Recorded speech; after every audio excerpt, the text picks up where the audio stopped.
अब ये कथा हम क्यों सुना रहे हैं? प्रायोरिटी पहले ठाकुर जी को दो, बाद में सब कामों को दो।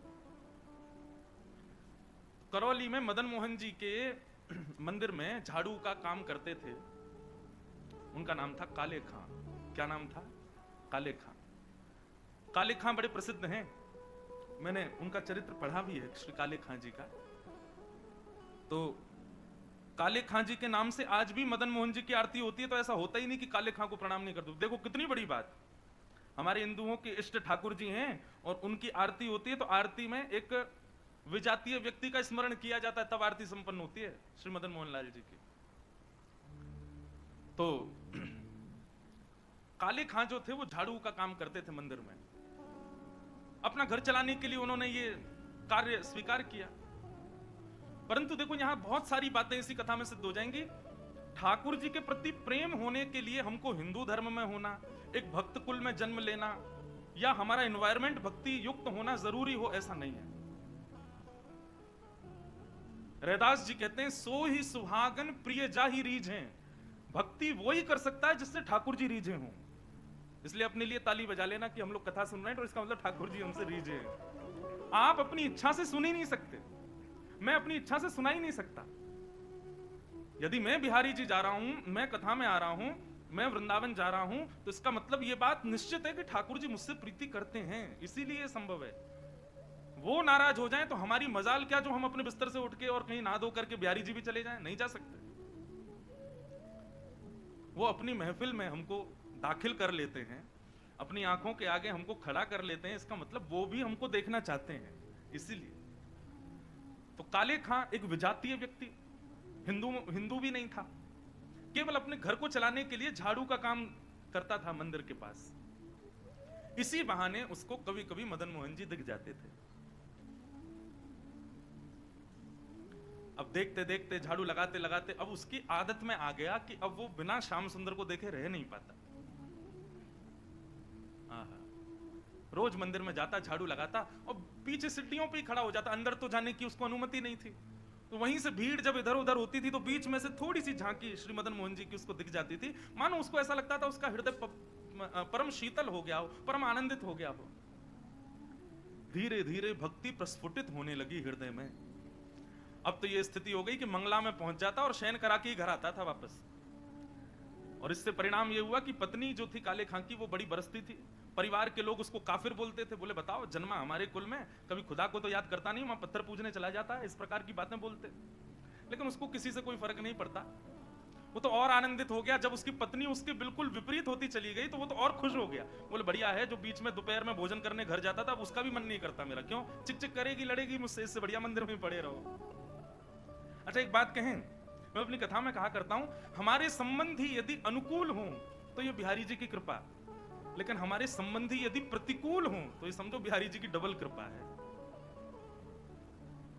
कथा में 3 प्रकार के लोग आते हैं, पहले इच्छुक, दूसरे आमंत्रित जिनको निमंत्रण आमंत्रण भेजा गया है, और तीसरे जो घर परिवार और संसार से दुखी हैं। 3 प्रकार के लोग कथा में आते हैं। यहाँ हो सकता है एक आध लोग ऐसे बैठे हो कि घर जाएंगे तो क्या कुछ नहीं, सब लड़ेंगे झगड़ेंगे पीछे पड़े रहे, इससे बड़े कथा में ही बैठे रहो। तो मंदिर कथाओं में जाने वाले 3 प्रकार के लोग होते हैं, इच्छुक, भक्त, आमंत्रित और दुखी दुखियारे बेचारे। तो काले खां को तो और अच्छा लगता, पत्नी बेचारी ऐसी विमुख हो गई कि अब तो वो पूरा दिन ही मंदिर में ही निकालता। लेकिन काले खां की व्यवहार धर्म में एक पीड़ा थी कि उनको कोई संतान नहीं थी। घर परिवार के लोग सब उसको बहुत डांटते थे, बोले अरे तू खुदा को भजा कर, वो तुझको संतान देंगे, वो तेरे को बेटा देंगे, तू किसको भजने चला जाता है, खुदा को पुकारता ही नहीं है, इसीलिए तो तेरे बालक नहीं हो रहा। अब तो रोज की इतनी चिकचिक हो गई कि काले खां एक दिन मंदिर गया, मदन मोहन जी का श्रृंगार दर्शन कर रहा था, दूर खड़े खड़े बोले हे मदन मोहन लाल जी, मुझे पुत्र की कामना नहीं है, मुझे संतान की कामना नहीं है, पर आपकी भक्ति करने में, आपसे प्रेम करने में बाधा बनती है मेरे परिवार के लोगों की बातें, और वो बातें तभी खत्म होंगी जब मेरे घर एक पुत्र हो जाए।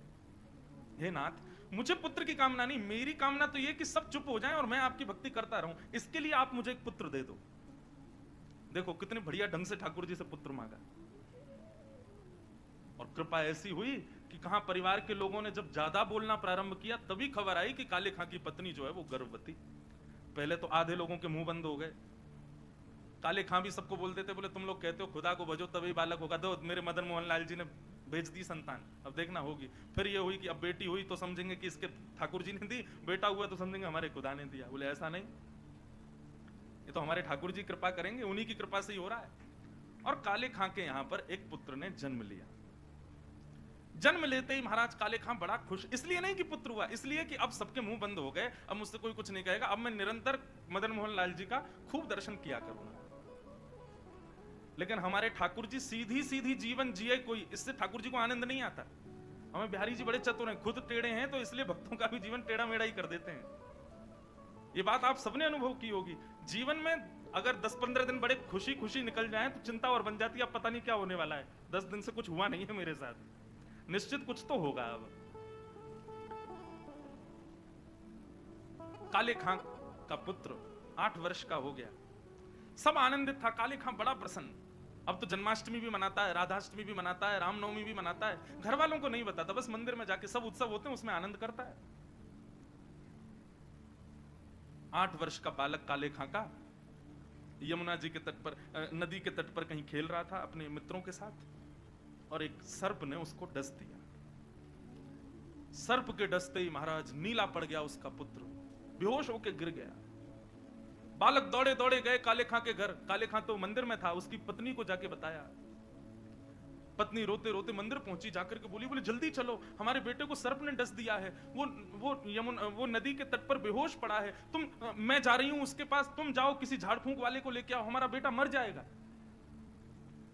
लेकिन काले खां व्यस्त था ठाकुर जी की श्रृंगार आरती में, श्रृंगार आरती हो रही थी।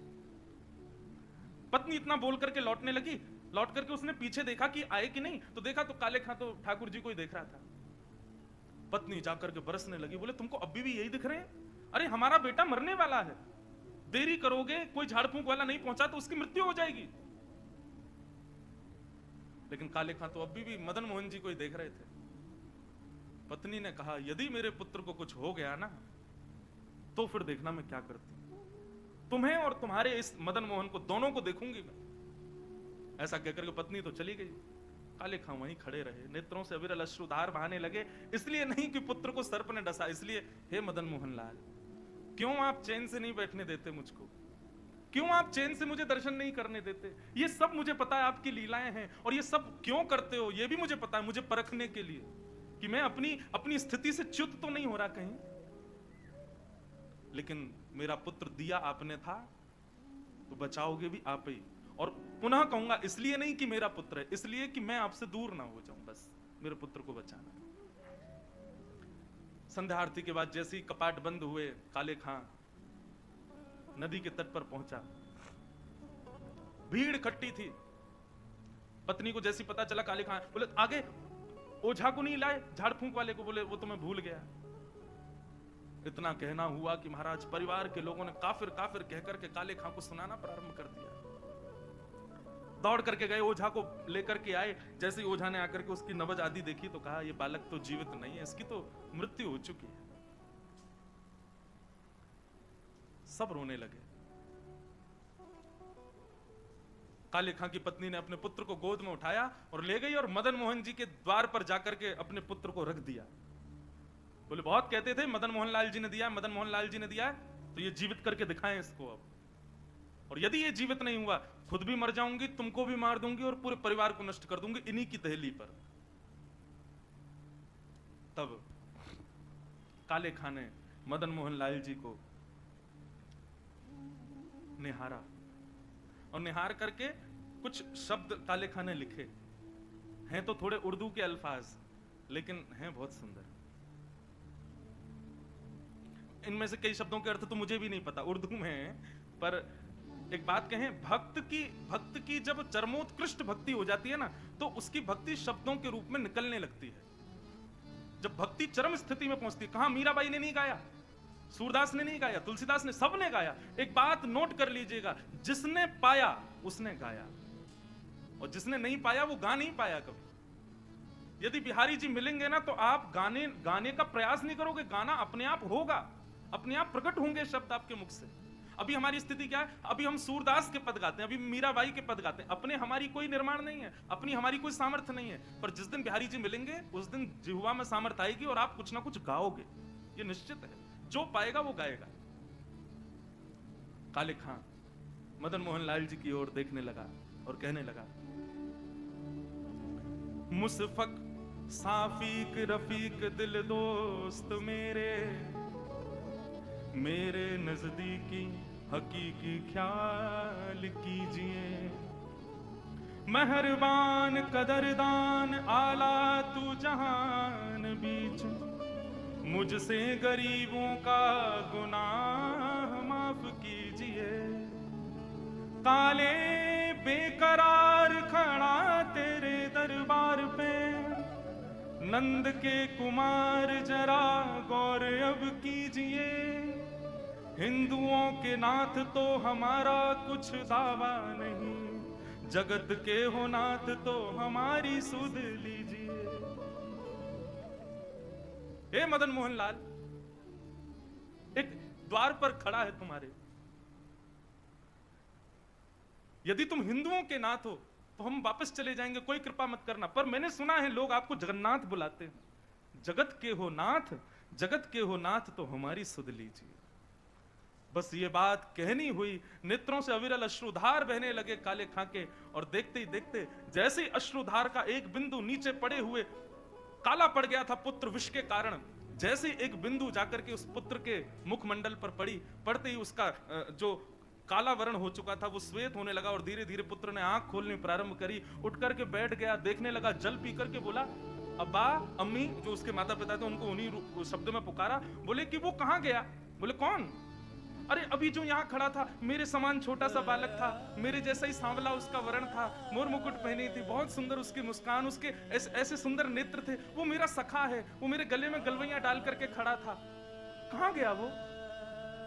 और ये भाव देखते ही वहां खड़े जितने लोग थे सबने मदन मोहन लाल जी को दंडवत प्रणाम किया। सब समझ गए, बोले किसने की है कृपा हमको पता है।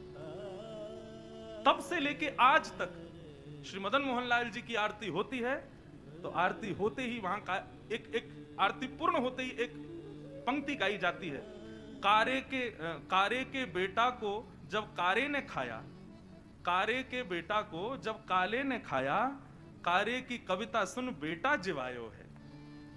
काले खां के बेटा को जब काले नाग ने खाया तब काले खां की कविता सुन करके उसके बेटा को जिवाने वाले बोल मदन मोहन लाल की जय।